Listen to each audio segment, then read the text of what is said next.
किसी ने बड़े कमाल की बात कही है कि खुशियां तकदीर में होनी चाहिए, तस्वीर में तो हर इंसान मुस्कुराता है। हाय गाइस, मैं हूं आरजे कार्तिक। एक छोटी सी कहानी। ये कहानी एक अमीर सेठ की, जिनके पास में बहुत सारा पैसा था, बहुत सारे नौकर चाकर, करने के लिए कोई काम नहीं था क्योंकि काम तो उनका पहले ही हो जाता था। सेठ जी आराम किया करते थे, बहुत सारा वक्त उनके पास था। चैम्बर में एक दिन आराम से बैठे थे तो उनके दिमाग में आया कि क्यों ना एक काम करें, सारी प्रॉपर्टी कैलकुलेट करवाते हैं और पता करते हैं कि मेरे पास में कितना पैसा है। अकाउंटेंट को बुलाया और बोला कि 7 दिन का टाइम तुम्हें दे रहा हूँ, 7 दिन के बाद में एक रिपोर्ट बना के लाओ और मुझे बताओ कि कितना बिजनेस है, कितनी ज़मीनें हैं, कितना पैसा है। अकाउंटेंट गया, 7 दिन बाद वापस आया। उसके हाथ में कोई कागज़ नहीं था, कोई रिपोर्ट नहीं थी। सेठ जी ने कहा क्या हुआ रिपोर्ट का? तो अकाउंटेंट ने कहा कि महाराज, सेठ जी मैंने सारा कैलकुलेट कर लिया है, आप बस सुनिए मेरी बात। आपके पास में इतना पैसा है कि आपकी आने वाली 7 जनरेशन कोई काम ना करें, हाथ पर हाथ धर करके बैठ जाएं, तब भी वो खा सकती हैं। इतना पैसा है, मलाई मार के वो जिंदगी जी सकते हैं। सेठ जी खुश हो गए। सेठ जी ने कहा एक काम करो, फटाफट से 10-15 दिन में आराम से टाइम लो और बना करके एक रिपोर्ट मेरे को दिखा देना कि हमारे पास में डिटेल में कितनी प्रॉपर्टी है, कितनी ज़मीन है, कितना पैसा है। अब तुम जाओ। अकाउंटेंट चला गया।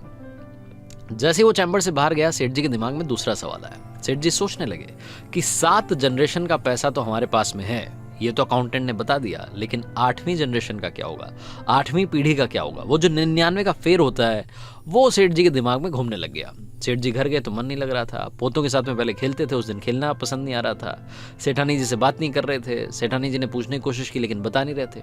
सोच रहे थे मन ही मन कि क्या करूं, सेठानी को बताऊंगा तो सेठानी सोचेगी कि पागल हो गए हैं, 7 जनरेशन का पैसा है, 8वीं की चिंता कर रहे हैं। लेकिन सेठ जी के दिमाग में ना चाहते हुए भी वो सवाल बार बार गूंजने लगा। सेठ जी ने सोचा कि क्या किया जाए। अखबार पढ़ रहे थे तो उन्हें मालूम चला कि उनके शहर में एक संत की कथा थी। कथा सुनने के लिए चले गए। सोचने लगे कि मन की शांति मिलेगी, सोल्यूशन भी मिल जाएगा, महाराज जी से पूछ लूंगा। जाकर के उन्होंने कथा सुनी। कथा के बाद में शाम हो चली थी। जो महाराज जी थे, जो कथा सुना रहे थे, उनके चरणों में जाकर के बैठ गए और बोलने लगे कि आप जो बोलोगे वो पूजा करूंगा, आप जो बोलोगे उतनी दक्षिणा दूंगा, बस मुझे मेरे सवाल का जवाब दो। तो संत जो थे उन्होंने बोला कि क्या सवाल है? तो सेठ जी ने बताया कि मेरा सवाल ये है कि मेरे अकाउंटेंट ने मुझे बोला है कि सेठ जी आपके पास में 7 पीढ़ी जितना पैसा है, आपकी 7 पीढ़ियां आएंगी, कोई काम नहीं करेंगे, आराम करेंगी, तब भी वो आराम से जी सकती हैं, आपको परेशान होने की जरूरत नहीं है। 7 पीढ़ी तक का तो मेरे पास में पैसा है, लेकिन महाराज जी मुझे बताइए 8वीं पीढ़ी का क्या होगा? संत को सारी बात समझ में आ गई। उन्होंने कहा कि आपको एक काम करना है, बहुत सारा दान नहीं करना है, बहुत थोड़ा सा दान करना है, लेकिन जिसे बता रहा हूं उसे ही जाकर के देना। सेठ जी ने कहा कि बताइए किसे देना है?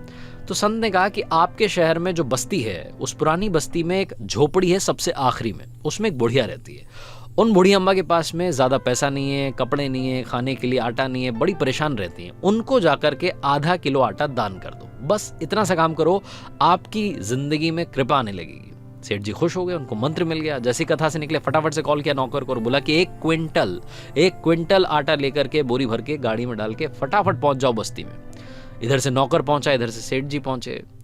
सेठ जी उस रास्ते पे चल दिए जो बताया था संत ने। झोपड़ी मिल गई, झोपड़ी का दरवाजा खटखटाया, अम्मा जी बाहर आई। जैसे अम्मा बाहर आई, सेठ जी चरणों में गिर गए। सेठ जी ने बोला कि माँ, मुझे पता नहीं था आप यहाँ रहती हैं, मैं तो बहुत बड़ा दानी हूँ। लंबी लंबी फेंकने लगे। अम्मा वो बात समझ में आ गई। सेठ जी ने कहा कि अम्मा, आपके लिए 1 क्विंटल आटा लेकर के आया हूँ, आप इसे स्वीकार कर लीजिए। अम्मा ने मना कर दिया कि क्या करूंगी बेटा, मैंने तो आज खाना खा लिया है, अब मुझे भूख नहीं है।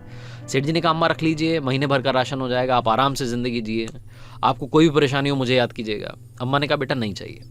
फिर सेठ जी ने कहा कि 1 किलो आटा रख लीजिए, 2-3 दिन का काम हो जाएगा। अम्मा ने कहा बेटा नहीं चाहिए। सेठ जी को तो मंत्र मिल गया था, उनको तो आटा दान करना था। सेठ जी ने कहा कि अम्मा एक काम कीजिए, आप मेरी बात सुनो, आप आधा किलो आटा रख लो, बस अब आप मना नहीं करोगी, कल के लिए आपका इंतजाम हो जाएगा। तो अम्मा ने कहा कि बेटा आज का प्रबंध मेरा ऊपर वाले ने कर दिया है, मैंने खाना खा लिया है, अब कल की चिंता मैं क्यों करूं, आपसे मुझे कोई दान नहीं चाहिए, आप जाइए आराम कीजिए।